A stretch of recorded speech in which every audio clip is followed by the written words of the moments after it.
Hello everyone, good morning to another new fresh blog. আশা করছি সবাই খুব ভালো আছো। আজকের এই ভিডিওটা যে যেখান থেকে দেখছো, আর আমরাও বাড়িতে সবাই ভালোই আছি। আজ হচ্ছে শনিবার আর এখন ঘড়িতে বাজে পুরো 10টা। আমার স্নান হয়ে গিয়েছে, মাথাতে স্নান করিনি কারণ মাথাতে স্নান করলে না চুলটা ভিজে থাকছে, যার ফলে প্রচণ্ড পরিমাণে ঠান্ডা লাগছে। আর তারপর টিফিন করা হয়ে গিয়েছে আর এখন চুপচাপ বসে আছে, একটু ঘুম ঘুম পাচ্ছে। আর আমাদের বাড়ির এই গলিটার সামনে বসলে না এই শীতের আগে বা এই শীতের সময় এত হাওয়া দেয় নদী থেকে, যেহেতু এই গলিটা একদম সোজাতেই নদী। সকাল থেকে উঠে আজকে ঘুমে রেশই কাটছে না, মানে ওয়েদারটা এমন ঠান্ডা ঠান্ডা হয়ে আছে। আর কালকে রাত্রে ঠিক করে ঘুম হয়নি। হাজব্যান্ড গতকালই কলকাতা গিয়েছে, তাই আজকে শনিবারে মেয়েকে গানের স্কুল নিয়ে যাওয়ার দায়িত্ব আমার উপর পড়েছে। ওখানে মানে কলকাতা গিয়েছে তো অবশ্যই কাজে, ছবি তুলতে গিয়েছে।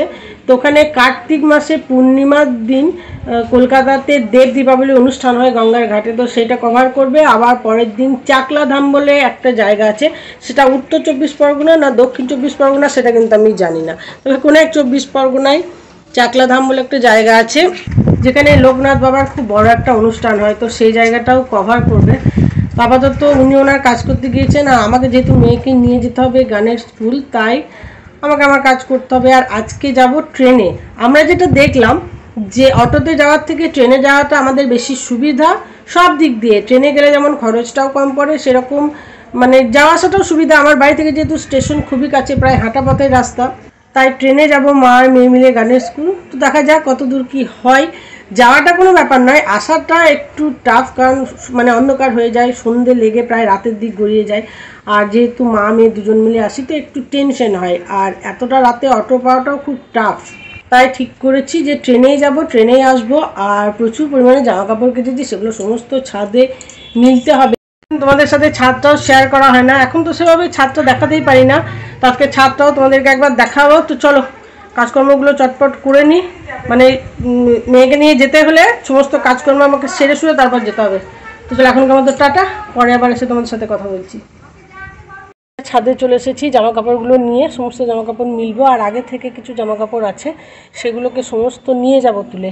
আর কিছু ডোর ম্যাট আছে যেগুলো দরজায় দেয় না, পা মোছা বস্তাগুলো, তো সেগুলো কাঁচা হয়েছে, সেগুলো রোদে মিলে দিয়েছি। তো তোমাদেরকে একটু দেখাবো আজকে যে আমার ছাদটা, অনেক দিন ধরে ছাদটা দেখানো হয় না। আর একটা শিম গাছ লাগিয়েছিলাম বেশ অনেক দিনের আগের একটা ভিডিওতে, তোমাদেরকে বলেছিলাম একটা শিম গাছ লাগিয়েছি। সেই শিম গাছটাতে ছোট্ট ছোট্ট সুন্দর ফুল আসছে, কি ভালো লাগছে দেখে। আর সবথেকে ভালো লাগছে যে শিম ধরবে, সেটা একটা ব্যাপার। দেখো এখানে জামা কাপড়গুলো আছে, ঠিক আছে, সেগুলো তো মিলবে। আর এদিকে চলো শিম গাছটা দেখাই। এই দেখো ওই যে উপরে ছোট্ট ছোট্ট একদম হালকা বেগুনি রঙের ফুল, আর নিচেতেও ফুটেছে, নিচেতেই তোমাদের দেখাই। দেখো এই দেখো আমার শিম গাছে ফুল চলে এসেছে, এই যে কি ভালো লাগছে কি বলবো, ভীষণ ভালো লাগছে। আর এই শিম গাছটা না আগ গাছটাকে ধরে উপরে উঠে গিয়েছে এইভাবে, এই যে পুরো আগ গাছটা ধরে উপরে উঠে গিয়েছে। তো দেখা যাক শিম কতদিনে ধরে। চলো জামা কাপড়গুলো মেলার আগে একটু ছাদ বাগানটা দেখিয়ে দিই, নতুন কি কি হয়েছে ছাদ বাগানে সেটাই তোমাদেরকে দেখানোর আজকে। তো আমার বেগুন গাছে ছোট্ট ছোট্ট বেগুন ধরতে শুরু করেছে, অনেকগুলো বেগুন গাছ আছে এখানে। তো বেগুন ধরেছে কোথায় দেখবে, এই দেখো, এই যে আমাদের বেগুন বাবু লুকিয়ে আছেন। এখানে একটা ধরেছে, আবার দেখো দেখায়, ওটা একটা প্রজাতির। আর এই যে এই একটা প্রজাতির বেগুন, এই যে এই একটা ধরেছে, ঠিক আছে। আরও অনেক ফুল এসেছে না, এখানেও আর একটা রয়েছে। ও বাবা, এটাকে তো দেখিনি।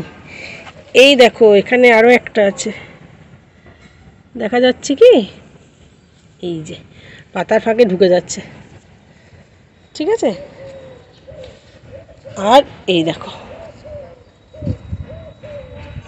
এই যে একটা, অথচ লাগানো আছে কত ছোট একটা প্যাকেটে, দেখো ভুজিয়ার প্যাকেটে। তো আশা করছি বাকি সমস্ত বেগুন গাছগুলো তো বেগুন ধরবে।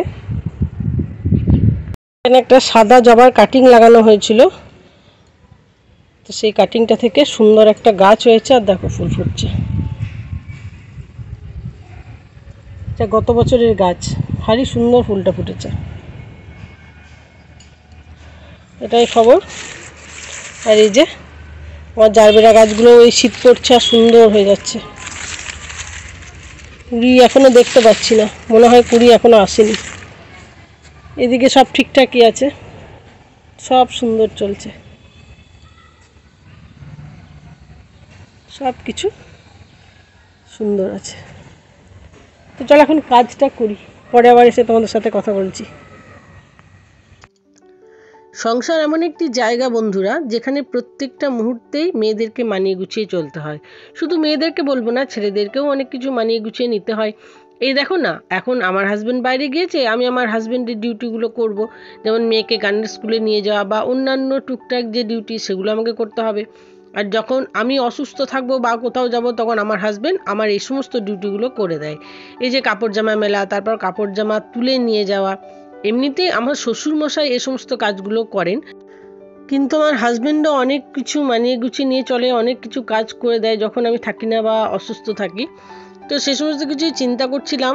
আর আমার হাজব্যান্ডের সাথে মাঝে ফোনে কথা হয়েছে, তো আমি জিজ্ঞাসা করেছিলাম চাকলাধাম জায়গাটা কোথায়, যেটা তোমাদেরকে আমি একটু আগে বলতে পারিনি যে ঠিক কোন জায়গায়।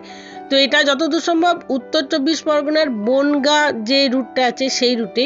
আর চাকলাধাম হলো বাবা লোকনাথের জন্মস্থান। তো সেখানেই খুব বড় করে একটা অনুষ্ঠান হয় এই কার্তিক মাসে।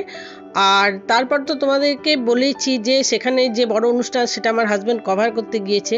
তো খুব আশা রাখছি যে সেই ছবিগুলো দেখতে পাবো, সে সমস্ত অনেক ভিডিও দেখতে পাবো যেগুলো আমার হাজব্যান্ড তুলে নিয়ে আসবে। তো এই সমস্ত কিছু চিন্তা করতে করতে সমস্ত কাজগুলো দেখো হয়ে যাচ্ছে। আর কত জামা কাপড় কেচেছি দেখো একসাথে। আমি প্রত্যেক দিন একটু একটু করে জামা কাপড় কাচতে পারি না, আমার ঠিক সময় হয়ে ওঠে না। তাই যেদিন আমি জামা কাপড় কাচি সেদিন একসাথে অনেকগুলো জামা কাপড় হয়ে যায়। আর এখন আমার দুটো ছাদ হওয়ার জন্য ছাদটা অনেক বড় হয়ে গেছে, এ প্রান্ত থেকে ও প্রান্ত বিরাট বড় একটা খেলার মাঠ মনে হচ্ছে। আর ছাদে এখন যথেষ্ট রোদ্দুরও আছে, তাই ভাবলাম জামা কাপড়গুলো সমস্ত মিলে দিয়ে যায়। যদি না শুকায়, আমি মেয়েকে নিয়ে যখন গানের স্কুল যাব, তখন যদি ভিজে থাকে কোনোটা, তাহলে সেটা আমার শ্বশুরমশাই তুলে ভিতরের তারে দিয়ে দেবেন। আর দেখো এখানে আরও অনেকটা জামা কাপড় আছে, তো সেই জামা কাপড়গুলো মিলে দেবো। আর এখানে বেশিরভাগই আছে সাদা জিনিস, তো সেগুলোকে তো মানে ক্লিপ দিয়ে দিয়ে মিলতে হবে। আজকে প্রচণ্ড পরিমাণে হাওয়া দিচ্ছে ছাদে কোনো কারণে, তো সমস্ত জিনিস মনে হচ্ছে উড়ে যাবে, তাই জামা কাপড় মেলার আগে ক্লিপগুলোকে নিয়ে এসেছি। আর এই কাজগুলো করতে করতে অনেকটা সময় পেরিয়েও গিয়েছে। আর ওদিক থেকে তো আমার হাজব্যান্ড ফোন করেই যাচ্ছে, সময়ে বাড়ি থেকে বেরোবে, সময়ে বাড়ি থেকে বেরোবে, একই কথা। তো এখন নিচে গিয়ে খাওয়া দাওয়া করব, তারপর একটু রেস্ট নিয়ে মেয়েকে তুলে রেডি করে বেরিয়ে পড়বো। আর মেয়েকে কিন্তু খাওয়া দাওয়া করিয়ে তারপর ঘুম পাড়িয়ে দিয়েছি, কারণ ও যদি না ঘুমায় তাহলে রাস্তায় গিয়ে ওর তখন অসুবিধা হবে। তো চলো এই কাজগুলো করে নিই। বন্ধুরা, আমার সমস্ত জামা কাপড় মেলা হয়ে গিয়েছে। আর দেখো এই দিকের তারে, বাপরে রোদের দিকে তাকানো যাচ্ছে না। আর এই যে এই তারটাই আবার ওই দিকের দড়িতে সব কিছু মিলে দিয়েছি। ওই দিকটাতে মূলত সাদা জিনিস আছে, আর এই যে পিছনে আছে হাজব্যান্ডের একটা টি শার্ট, একটা জামা, ঠিক আছে, এগুলোকে ছায়াতে মিলেছি, এগুলো রোদ্রে মেলা যাবে না।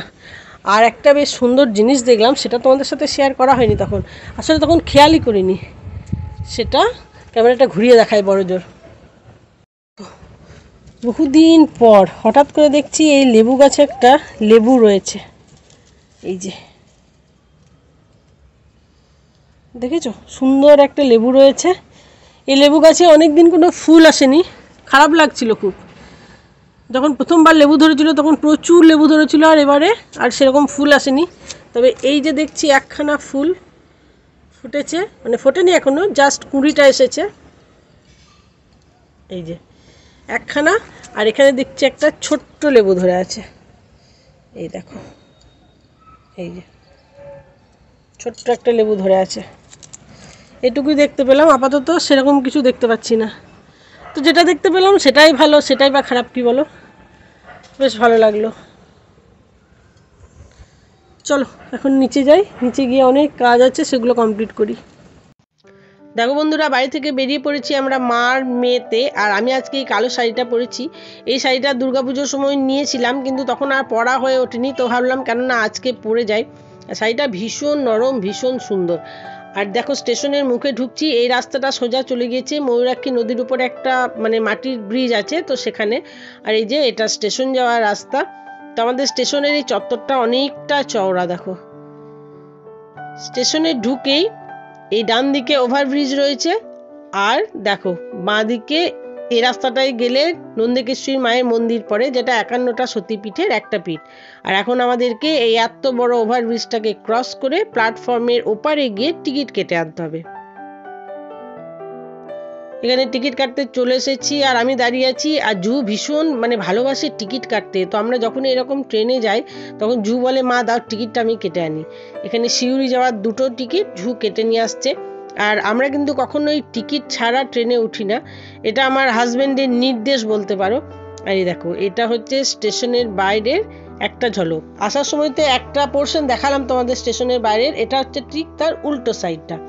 এখন এদিকে হেঁটে গিয়ে সামনে দেখতে পাচ্ছ একটা ওভারব্রিজ উঠে যাচ্ছে, সেই ওভারব্রিজ দিয়ে উঠে 1 নম্বর প্ল্যাটফর্মে আমাদের যেতে হবে। এখন সন্ধে লেগে গিয়েছে বন্ধুরা, আর এই ট্রেনটা ছাড়ার কথা ছিল 4:40-এ। এটা সাঁইথিয়া অন্ডাল, সাঁইথিয়া অন্ডালের ট্রেন এটা। তো 4:40-এ ছাড়ার কথা, সেই ট্রেনটা ছাড়লো 5:15-তে। দেখো কতটা অন্ধকার হয়ে গিয়েছে, চারিদিকে সমস্ত লাইট জ্বলে গিয়েছে। আর এই সময় আমাদের খুব টেনশন হচ্ছে যে টাইমে পৌঁছতে পারবো কিনা, কারণ ওর গানের স্কুলের স্যারের একটা বিশেষ ব্যাপার হচ্ছে টাইম মেনটেন করা। তো দেখা যাক কি হয়। সিউড়িতে নেমে পড়েছি। তো স্টেশনের কোনো ভিডিও করতে পারিনি, আমাদের এতই তাড়াহুড়ো ছিল। তো এখন স্টেশন থেকে বেরিয়ে পড়েছি। দেখো, শহরের মধ্যে ঢুকে গিয়েছি, বাজারের মধ্যে। যেহেতু সিউড়ি স্টেশনটা একটু সিউড়ি শহরের বাইরের দিকে, তাই অনেকটা যাওয়া আসা করতাম। স্যারের যে গানের ক্লাস যেখানে উনি শেখান, সেখান থেকে স্টেশনটা অনেকটাই দূর। তো একটা টোটো করে নিয়েছি, এখন মা আর মেয়ে মিলে চলে যাচ্ছি। আর এই সময় টোটোর যে দাদা, তাকে বারবার বলছি যে দাদা একটু তাড়াতাড়ি চলুন, কিন্তু এই মুহূর্তটাতে অনেক জ্যাম লাগে, সেটা একটা বিরাট বড় সমস্যা। তো সেই রকমই জ্যামের মধ্যে একবার আটকে যাচ্ছি, আবার সেই দাদা তাড়াতাড়ি নিয়ে যাচ্ছেন। এরকম করে আমরা যখন গানের স্কুলে পৌঁছেছি তখন ঘড়িতে বাজে 6:05, এবং আমার মেয়ে এজন্য ভীষণ আপসেট হয়ে গিয়েছে। দেখো বন্ধুরা, গানের স্কুলের ভিতরের এক ঝলক তোমাদেরকে দেখিয়ে দিচ্ছি। যখনই আমি গানের স্কুলে আসি, ভিতরটা তোমাদেরকে দেখিয়ে দিই। এখানে স্যার গান শেখাচ্ছেন, আর সব বসে গান শিখছে। আর এখন কিন্তু একটু ঠান্ডা পড়ে গেছে। এই গানের ক্লাস 5:15 থেকে শুরু হয়ে প্রায় 7:15-20 অবধি চলবে। তো অনেকটা রাত্রির হয়ে যাবে, একটু টেনশনও হচ্ছে এই সময় কিভাবে বাড়ি ফিরবো। দেখো, গানের ক্লাস শেষ করে আমরা এখন বেরিয়ে গিয়েছি রাস্তাতে। মা আমি একটু হেঁটে যাচ্ছি, কারণ এই রুটটাতে টোটো একটু কম পাওয়া যায়। এই রুটে টোটো পেতে গেলে আমাদেরকে আনন্দময়ী মায়ের মন্দিরের যে চৌমাথা, সেখান অবধি হেঁটে যেতে হবে। এত গাড়ি যাবে দেখো, কিন্তু টোটো খুব কম যাবে। তো এখন একটু মা মেয়েতে হাঁটছি, কিছু করার নেই। আর দেখো দূরের চাঁদটা কি সুন্দর না, চাঁদটা এতই ভালো লাগছিল যে আবার একটু চাঁদটাকে কভার করলাম। দেখো কি সুন্দর লাগছে চাঁদটাকে। আর এদিকে একটা ফ্ল্যাট তৈরি হচ্ছিল, আমি যখন এর আগে এসেছিলাম তখন দেখছি ফ্ল্যাটটা পুরো কমপ্লিট, আর উপরটা খুব সুন্দর আলো দিয়ে সাজানো। আনন্দময়ী মায়ের মন্দিরের সামনে এসে টোটো ধরবো, তো সেই সময় দেখছি মায়ের এখানে আরতি হচ্ছে। তো একটু মাকে দর্শন করে নিলাম, অনেকদিন পর মায়ের মুখটা দেখলাম, খুব ভালো লাগছিল। আর এই সময়টা দাঁড়িয়ে আছি একটা খালি টোটোর অপেক্ষায়। অনেক টোটো পেরিয়ে যাচ্ছে, কিন্তু তাতে প্যাসেঞ্জার আছে। তো একটা খালি টোটোর জন্য বেশ অনেকক্ষণ ধরে দাঁড়িয়ে আছি। তো দেখো বন্ধুরা, একটা টোটো পেয়ে গিয়েছি অবশেষে। আর এখন দৌড়াতে দৌড়াতে যেতে হবে স্টেশনের দিকে। তো মাকে আরেকবার একটু দেখে নিয়ে স্টেশনের দিকে যাচ্ছি। আর আমাদের বাড়ি ফেরার যে ট্রেনটা, সেটা 8:12-তে, তার সঠিক টাইম হচ্ছে 8:12। তো জানি না সেটা ধরতে পারবো কিনা, যদিও হাতে আমাদের একটু সময় আছে। তাই খুব চটজলদি টোটো দাদাকে বলছি একটু তাড়াতাড়ি নিয়ে চলুন আমাদেরকে। এখন সিউড়ি স্টেশনের বাইরে চলে এসেছি। সিউড়ি স্টেশনটা খুব একটা জাঁকজমক নয়, অনেক বড় স্টেশন নয়, তবে এখানে অনেক কনস্ট্রাকশনের কাজ চলছে, সেটাই দেখছিলাম। দেখো এখানে অনেক জিনিসপত্র এদিক ওদিক ছড়িয়ে আছে, সুন্দরভাবে সাজানো হচ্ছে স্টেশনটাকে আর কি, বেশ ভালো লাগছিল। আর এই স্টেশনের বাইরের দিকে প্রচুর গাছপালা, আর দেখো দেখে মনে হবে যেন জঙ্গলের মাঝখানে একটা স্টেশনের চত্বরটা বেশ আলোতে ঝলমলে, অনেকটা চওড়া জায়গা, ফাঁকা জায়গা, আর খুব একটা লোকজনও বেশি নেই এই স্টেশনের বাইরের দিকে। কিন্তু কত গাছপালা দেখো, পুরো ঘন জঙ্গলের মতো। তো চলো এখন স্টেশনের ভিতরে ঢুকি, কারণ আমাদের ট্রেন ধরার টাইমও তো আস্তে আস্তে হয়ে যাবে, আর যেটুকু টাইম আছে সেটা স্টেশনের ভিতরেই বসে থাকবো।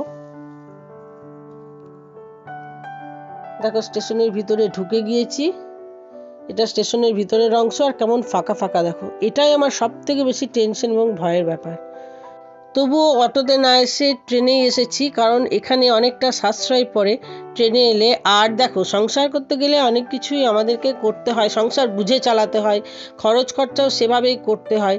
আয় বুঝে যদি ব্যয় করি তবে সংসারটা ভালো মেনটেন হবে, আর সেটা আমাদেরকেই করতে হবে। পুরুষরা তো রোজগার করবে, আমরা যারা বাড়ির গৃহিণী বা বাড়ির মেয়েরা তারা যদি বুঝে শুনে সংসার চালায় তাহলে সংসারটা সুন্দর চলবে। আর সংসারটা মানে যে পরিমাণ আমাদের পুরুষদের আয়, সেই আয়ের উপর ভিত্তি করে কিছুটা সঞ্চয়ও করা যাবে, এটাই সব থেকে বড় ব্যাপার। অটোতে যাওয়া আসা করলে যে পরিমাণ খরচ হয়, ট্রেনে যাওয়া আসা করে দেখছি যে তার অর্ধেকেরও অর্ধেক খরচ হচ্ছে। তো সেখান থেকে একটু সেভিংস তো হচ্ছে, এটাই সব থেকে বড় ব্যাপার। আর সঞ্চয় করাটা কিন্তু একটা মহৎ গুণ, মানে সঞ্চয় যারা করতে পারে তারা অনেক পরবর্তী জীবনে গিয়ে অনেক ভালো থাকে। তো সেটাই আমি মনে করি। তো তোমাদেরকে এই জ্ঞানগুলো দিতে দিতে দেখা এখন সাঁইথিয়া স্টেশন পৌঁছে গিয়েছি, আর এখন বাড়ি ফেরার পালা। তো আজকের এই ভিডিওটা তোমাদের কেমন লেগেছে কমেন্ট বক্সে গিয়ে কমেন্ট করে জানিও। দেখা হবে তোমাদের সাথে নতুন আরেকটা ভিডিওতে, ততক্ষণের জন্য টাটা।